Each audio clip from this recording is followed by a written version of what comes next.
Be strong.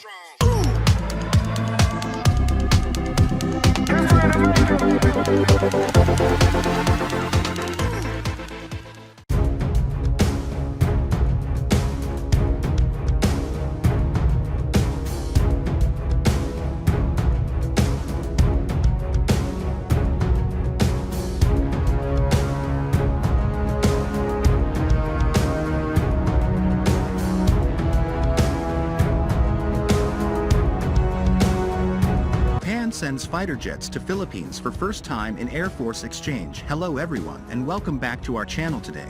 We have some exciting news to share as Japan and the Philippines deepen their defense cooperation. This is the first time Japanese fighter jets have arrived in the Philippines as part of the Air Force exchange program. Relationship that develops between the two nations and could have implications for regional security and geopolitics. Let's dive into the details. Japanese fighter jets arrived in the Philippines for the first time as the two sides deepen defense cooperation. The two Japan Air Self-Defense Force F-15 fighters landed in Clark Air Base to the north of metropolitan Manila. The Philippines is just the third country where the Japan has dispatched fighter jets, joining the US and Australia. The Air Force Exchange Program, which began November 27 and will last through Sunday, could complicate Philippine President Ferdinand Marcos Jr.'s attempts to build a relationship with China, a vital trading partner that has territorial disputes with Manila in the South China Sea.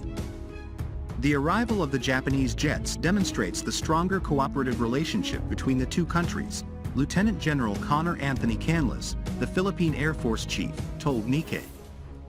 Strengthening cooperation between the Japan Self-Defense Forces and the Philippine military will not only aid Japan's national security, but it will also lead to both countries actively contributing to the peace and security of the international community, Japanese Defense Minister Yasukazu Hamada told reporters Tuesday. Japan and the Philippines are deepening defense collaboration. In April, the countries held their first 2+2 talks between diplomatic and defense chiefs in Tokyo.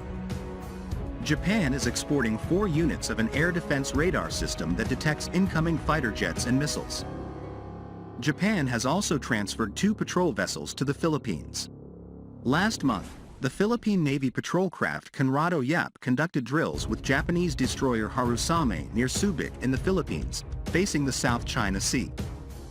Japan and the Philippines would like to have a VFA, Visiting Forces Agreement, in order for the Japanese troops to conduct exercises in the Philippines, Jose Faustino, the officer in charge of the Philippines National Defense Department, said last month.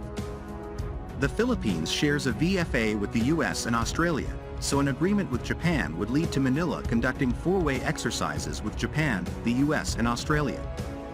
The Philippines is also deepening defense cooperation with the US, a military ally.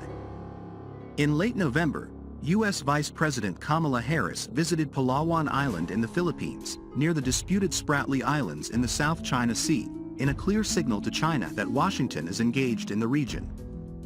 Meanwhile, Manila and Washington have agreed to build additional joint training facilities on Philippine soil. The facilities will be able to store ammunition, fuel and medical supplies that could play a vital role in the event of a South China Sea or Taiwan crisis. The Philippine Constitution prohibits foreign troops stationed in the country without the ratification of a treaty by the Senate. In the early 1990s, U.S. forces left Philippine bases after lawmakers rejected a deal that would extend the use of the bases. That withdrawal diminished the presence of the U.S. troops in the region, opening the doors to China's growing presence in the South China Sea. Early in the last decade, then-President Benigno Aquino attempted a course correction with U.S. use of bases, but his successor Rodrigo Duterte shifted focus to economic relations with China. Marcos has emphasized cooperation with Japan, the U.S. and Australia.